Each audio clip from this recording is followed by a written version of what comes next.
O desespero de uma mãe correndo pela rua com a filha no colo. A pequena Ana Clara, de 8 meses, tinha engasgado e estava sem respirar.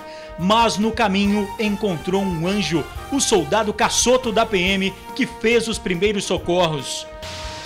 Já em casa, o reencontro com familiares e vizinhos. Ana Clara já brinca e tá bem feliz no colo da mãe. Você sabe o que fazer quando uma criança engasga? Uma médica dá todas as orientações de como agir nesses casos. O segundo dia do julgamento do assassinato da médica Milena Gotardi. Entre os depoimentos, profissionais que teriam sido contratados por Hilário Frasson para instalar câmeras de segurança na casa onde a vítima morava. Vacinação contra a febre amarela é retomada em Vitória. Quem não tomou a dose deve procurar as unidades de saúde. A medida é para evitar novos surtos da doença. Incêndio assusta funcionários de transportadora em Cariacica. 2 caminhões pegaram fogo.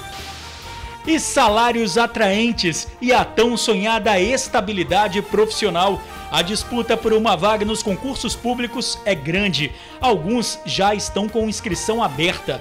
O TN traz orientações de como se preparar. A gente volta em 1 minuto.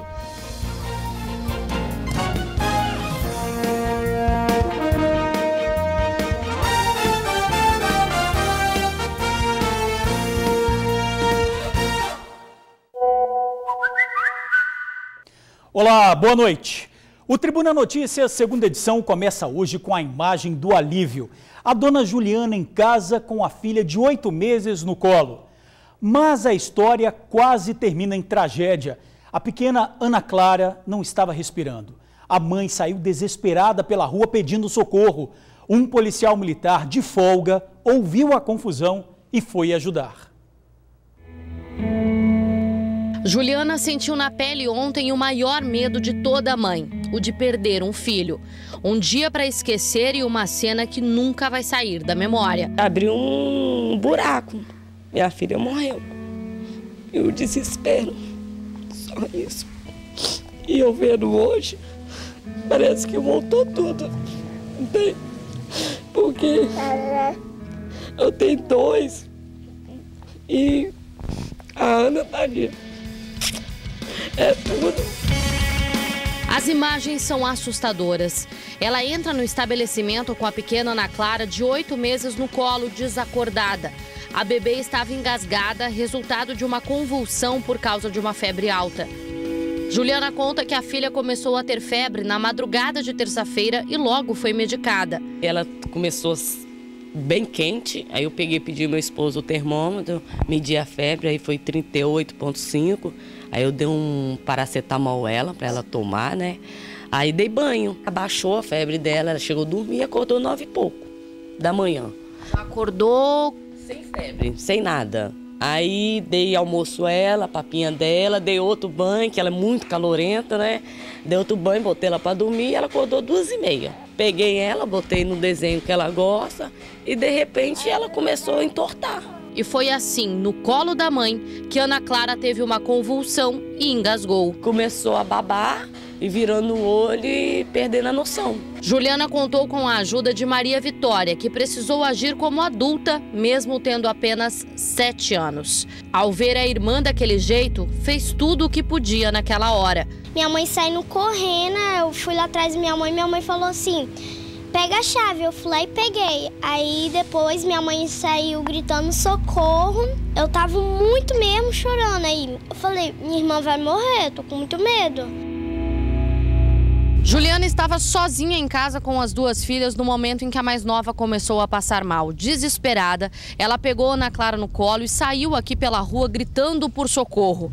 Buscou ajuda em uma mercearia que fica cerca de 50 metros mais à frente. E foi lá que ela encontrou o homem que agora ela chama de anjo da guarda. Diego é policial militar, ouviu o pedido de socorro e foi ajudar. Colocou em prática o treinamento que recebeu, mas naquele momento acredita que foi guiado por uma força divina. Eu estava roxinho já tinha alguns minutos que estava em parada respiratória e eu iniciei algumas manobras que a gente aprende aqui na nossa formação, no nosso cotidiano. A princípio não estava funcionando, eu Eu coloquei a criança numa posição de segurança e fiz uma manobra de tração de mandíbula. E depois de alguns instantes ainda, naquele sufoco, a criança voltou a respirar. A minha sensação é de gratidão, eu não acredito nas coincidências, eu tenho certeza que foi Deus que preparou toda aquela situação. Por mais que a gente treine, que a gente tenha manobras e técnicas, é o tipo de situação que foge do controle de todos nós. Então eu tenho convicção que foi Deus que trouxe aquela menina de volta. Depois dos primeiros socorros prestados pelo policial, Ana Clara recebeu atendimento médico e foi diagnosticada com uma infecção urinária. Por isso apresentou esse quadro de febre. Hoje ela já está bem melhor, sorridente e sendo mimada por todo mundo. Até passeou pelo bairro para reencontrar as pessoas que a ajudaram. Hoje foi dia de agradecer. Eu desejo tudo de bom para ele. Nossa, que Deus dá ao mundo, ele tudo, da saúde, força. Que ele continue essa pessoa, porque foi um anjo na minha vida, entendeu? Primeiro agradeço a Deus, segundo ele, porque se não fosse ele, minha filha não estaria aqui, não. Eu só peço a Deus muito obrigada por ter ajudado a minha irmã. Só trouxe aquele senhor pra cá pra ter ajudado a minha irmã.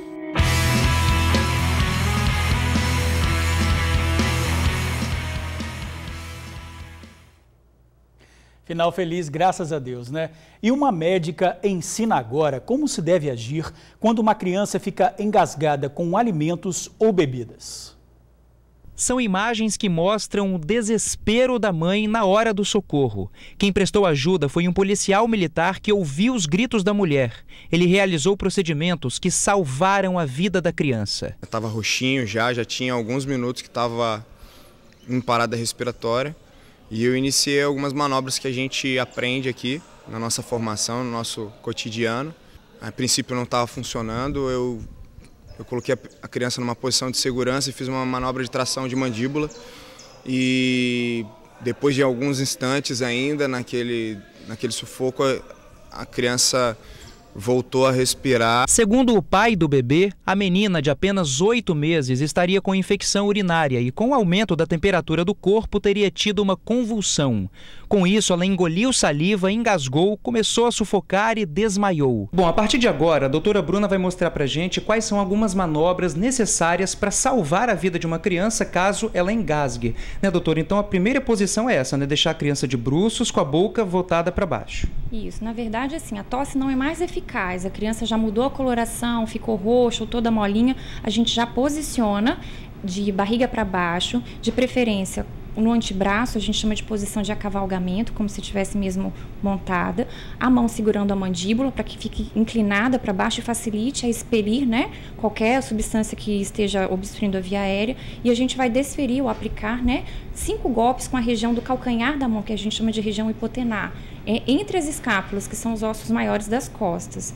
1, 2, 3, 4, 5. Depois a gente vai virar a criança, vai colocar ela no antebraço virado de barriga para cima e numa linha entre uma mamilo e outra a gente vai aplicar os golpes. 1, 2, 3, 4, 5. Agora, em caso de epilepsia, né, que é um caso mais grave, seria correto colocar a mão na boca da criança e desenrolar a língua? Não, se for uma crise convulsiva ou uma epilepsia, o que a gente orienta é que a criança fique numa posição de segurança, a gente segura só mesmo a cabeça, mantém em decúbito, né, dorsal, cabecinha virada para cima, segura, espera a crise passar e lateraliza essa cabeça para que essa secreção possa ser expelida e, mais rápido possível, colocar essa criança para ser atendida e levada ao pronto atendimento. Caso o engasgo da criança não melhore, a orientação é buscar a ajuda dos médicos. Começou a perceber que essa criança está evoluindo com alteração da cor, já começar as manobras de desengasgo e chamar um socorro, porque pode ser que ela evolua para realmente uma parada cardiorrespiratória e será necessário. Uma equipe médica vai poder fazer o atendimento. E agora o julgamento do assassinato da médica Milena Gotardi.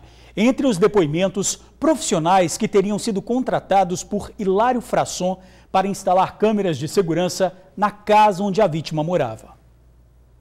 Durante a tarde desta quarta-feira foi dada sequência ao registro de depoimentos das testemunhas de acusação. Ao todo, 8 pessoas vão depor no Fórum Criminal de Vitória.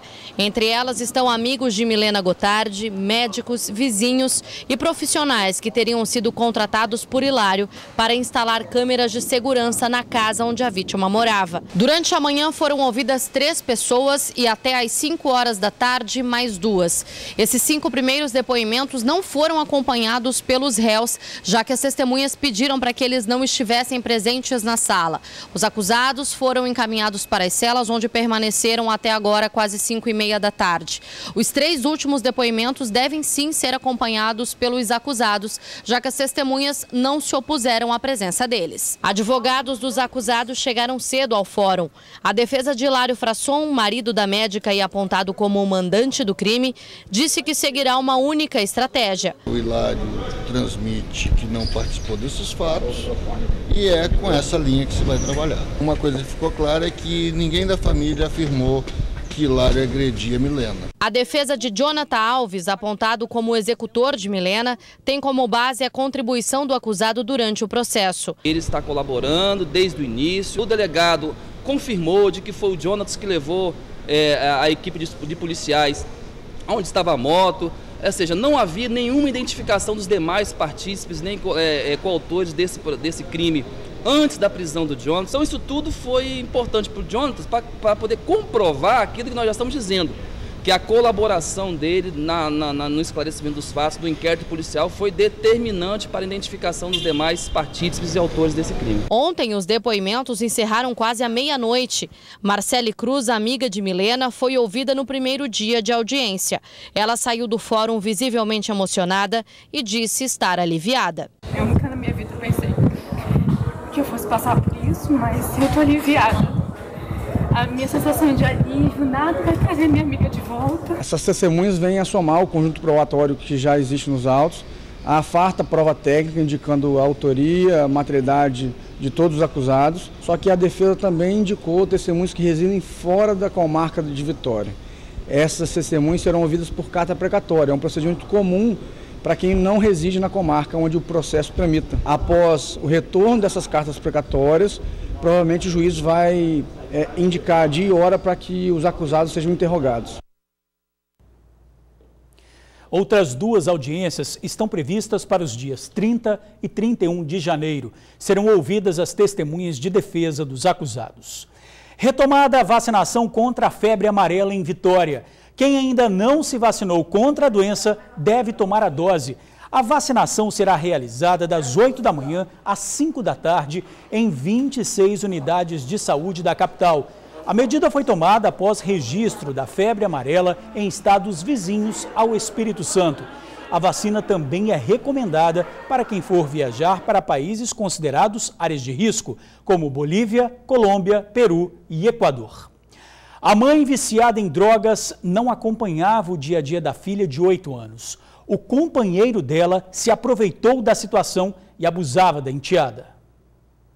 Ele é conhecido como pastor no bairro onde mora, na Grande Vitória. Tem 55 anos e confessou à polícia que usa crack. Preferiu não esclarecer com qual frequência, mas foi preso e autuado por estupro de vulnerável. A enteada dele foi a vítima. Na primeira vez que ela veio à polícia, o desabafo da menina de 12 anos ficou registrado nesta folha.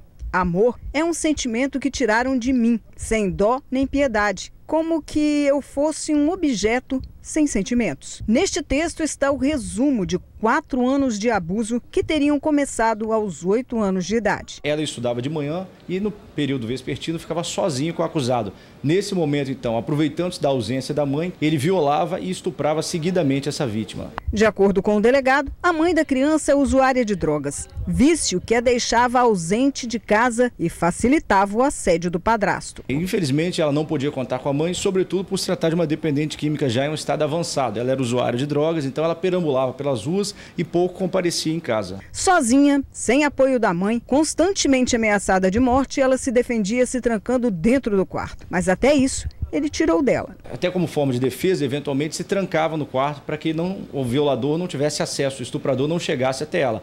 E ele então mandou retirar a porta do quarto. E quando ela voltou da escola, aquele quarto já não tinha mais porta. Com isso, ele tinha um acesso muito mais fácil à vítima e conseguia compeli-la, e até pela compleição física, e praticar o estupro reiteradamente. O acusado não admite, é inocente das acusações que, para ele, foram feitas por desavença familiar. Isso aí foi uma armação que fizeram contra mim. Eu peguei essa menina para criar com 3 anos de idade. Nunca fiz nada disso com ela. Quando eu ouvi o testemunho do que ela falou aqui, na polícia aqui, eu fiquei assim decepcionado, porque, poxa, ela é uma pessoa assim, foi minha parceira, né? Ela andava comigo, ia na praia comigo, entendeu? Eu nunca ouvi nada disso. Mas, de acordo com o delegado, a denúncia partiu de moradores do local, vizinhos que sabiam de tudo que estava acontecendo dentro da casa e resolveram tomar a atitude de vir à DPCA denunciar o caso. O morador do bairro, revoltado e indignado com aquela situação, porque ele sabia o que ocorria dentro da casa, sabia que havia ausência da mãe e que essa criança ficava sozinha com o padrasto, nos procurou no dia 7 de janeiro e relatou toda essa situação degradante. De acordo ainda com o delegado, o grau de dependência química da mãe impede de saber a gravidade da violência sofrida pela filha. A mãe talvez não tenha nem consciência plena dos fatos. Acho que ela, em razão dessa dependência química, ela ainda não conseguiu alcançar a gravidade dos fatos, exatamente. O acusado já foi encaminhado ao presídio. E agora a chance de conseguir um bom salário e estabilidade profissional. Veja na reportagem de Luciano Rosetti. Ela é a dedicação em pessoa. Lara trabalha como advogada e estuda muito. Digamos que é uma concurseira, como manda o figurino, né? O grande objetivo dela é a magistratura. Já fez a prova 3 vezes. Isso sem falar nos outros concursos que participou, só para treinar, por assim dizer. Já fiz 3 provas anteriormente na magistratura e a gente está sempre pensando no próximo concurso, vendo as matérias que tem que aprimorar. Tá pensando que é brincadeira? E ela não deixa de se divertir não, quando necessário, né? Claro. Mas também não deixa de ter foco. Geralmente eu chego de manhã e saio só à noite, assim. Eu sempre procuro estudar o máximo possível, assim. Lara estuda num espaço que é destinado justamente para quem é focado nos estudos. Aqui não tem professor não, é como se fosse uma biblioteca. São mais de 60 cabines disponíveis para quem está realmente interessado. O espaço surgiu da ideia do meu próprio filho, na necessidade que ele tinha de estudar. Né, que ele precisava de um espaço onde tivesse silêncio, que ele conseguisse potencializar a concentração dele. Em casa não tinha como e em biblioteca sempre tem uma interferência. E já existem alguns concursos que estão com inscrições abertas. A Petrobras, por exemplo, oferece vagas no Espírito Santo e no Rio de Janeiro. Se você estiver interessado, pode se inscrever até o dia 30 desse mês. São 112 vagas e formação de cadastro em cargos de nível superior. A Secretaria de Educação do Estado também está com um processo em aberto, com salários que podem chegar até R$ 3.500. As inscrições começaram no último dia 15 de janeiro. E esse concurso da SEDU oferece vagas para o estado inteiro, para pedagogo, professores de matemática, química, física, biologia e sociologia, só para citar alguns. O professor especialista na área dá o caminho das pedras para o sucesso do desempenho do candidato. O principal conselho é disciplina. Se não houver disciplina de estudo, ele não será aprovado. Tá vendo só? Não tem segredo não. É estudar muito e boa sorte. As inscrições para o concurso da Petrobras podem ser feitas no site sesgranrio.org.br. Já para se inscrever no concurso da SEDU, acesse concursosfcc.com.br. E a seguir, susto em Cariacica. Um incêndio destruiu caminhões carregados de produtos de limpeza. A gente já volta. Caminhões são destruídos durante incêndio numa transportadora em Cariacica. As chamas atingiram caminhões que estavam estacionados no pátio da empresa. Um deles estava carregado com sabão. O incêndio aconteceu no começo da tarde. A transportadora fica no bairro Vera Cruz, em Cariacica. Os funcionários estavam em horário de almoço, por isso ninguém ficou ferido. Os bombeiros foram acionados e as chamas foram controladas. Não há informações do que teria provocado o incêndio. E a gente fica por aqui. Muito obrigado por assistir ao jornal, pela companhia de sempre. Uma boa noite e até amanhã.